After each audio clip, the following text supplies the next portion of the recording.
Tab দুর্নীতি কেলেঙ্কারিতে উধাও পড়ুয়ার টাকা ঘটনায় পুলিশের কাছে দ্বারস্থ উত্তর দিনাজপুর জেলার গোয়ালপুকুরের কিচকতলা হাই স্কুল কর্তৃপক্ষ। তরুণের স্বপ্ন প্রকল্পে উচ্চ মাধ্যমিক পরীক্ষার্থীদের পড়াশোনার সুবিধার্থে ট্যাবের টাকা দিয়ে থাকে রাজ্য সরকার। যদিও রাজ্য জুড়ে এই প্রকল্পে উঠে আসছে ভুয়ো পড়ুয়ার অভিযোগ। ৩০০-র বেশি স্কুলে পড়ুয়াদের সঙ্গে ঘটেছে এহেন ঘটনা। গোয়ালপুকুর কিচকতলা হাই স্কুলে উধাও প্রায় ১৩ পড়ুয়ার টাকা। ঘটনার নজরে আসতেই গত ১১ই নভেম্বর ইসলামপুর মহকুমার সাইবার ক্রাইম থানায় অভিযোগ দায়ের করে স্কুল কর্তৃপক্ষ। চোপড়া, গোয়ালপুকুর ও কেরলের বিভিন্ন অ্যাকাউন্টের সন্ধান মেলে। বিষয়টি নজরে আসতেই ব্যাংক কর্তৃপক্ষকে চিঠি দিয়ে অ্যাকাউন্টগুলি বন্ধ করার আবেদন করা হয় স্কুলের তরফে। গোটা ঘটনায় উদ্বিগ্ন স্কুল কর্তৃপক্ষ। ঘটনার তদন্ত শুরু করেছে ইসলামপুর সাইবার ক্রাইম থানার পুলিশ। বলছি কি তোমার ট্যাবের টাকা ঢুকেছে? না, ঢুকে না। কই গেল টাকা?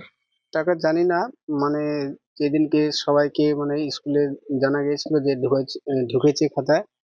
আমি এসেছিলাম যে স্কুলে, দেখলাম আগে ব্যাংকে যাই ও টাকা ঢুকছে কিনা। তারপরে দেখলাম কি ঢুকে নাই। ও স্যারকে জিজ্ঞাসা করলাম, স্যার বললো জমা দাও, কাগজপত্র আবার জমা দিয়েছি। তারপর তারপরে আর কি ঢোকেনি টাকা? না, টাকা ঢুকেনি।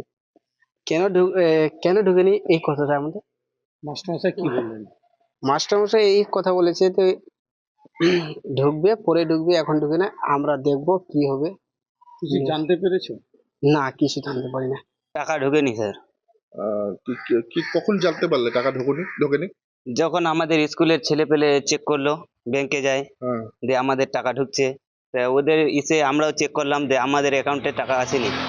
তা আমাদের অ্যাকাউন্টে টাকা আসেনি, এর জন্য আমরা হেডমাস্টারকে বললাম যে স্যার এরকম এরকম আমাদের কেন টাকা ঢুকছেনি।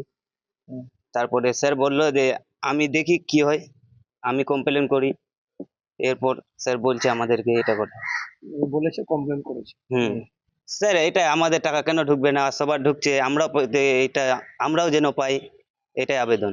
এটা আমাদের প্রতি বছরই গভর্নমেন্ট তরুণের স্বপ্ন প্রকল্পের অধীনে ট্যাব পারচেজিং এর টাকা দেয়, বাচ্চাদের জন্য অ্যালার্ট করে। তো এবার আমাদের সব বছরই ঠিক থাকে, সুন্দরভাবে এটা হয়ে যায়। কিন্তু এবার দেখছি কিছু কিছু বাচ্চার, আমাদের বিশেষ করে 13 জন বাচ্চার টাকা বিভিন্ন অ্যাকাউন্টে মানে ফ্রড হয়ে চলে গেছে। তা আমরা প্রথম দিকে এটা বুঝতে পারিনি।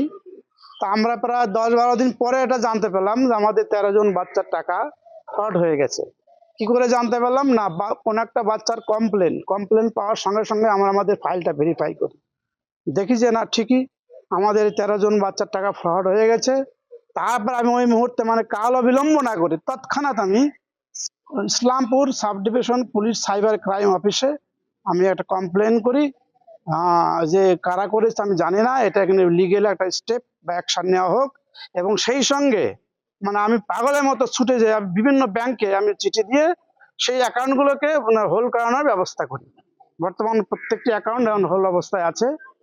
এইটাই আমাদের ঘটনা। তারপরে আমি এমডিআইতে বিভিন্ন জায়গায় আমাদের ঊর্ধ্বতন কর্তৃপক্ষকে আমার এই পেপারসগুলো, আমার এই যে সাইবার ক্রাইমে দিয়েছিলাম এবং ব্যাংকে দিয়েছিলাম, সমস্ত কাগজ দিয়ে ঘটনাটা তাদেরকে আমি জানাই।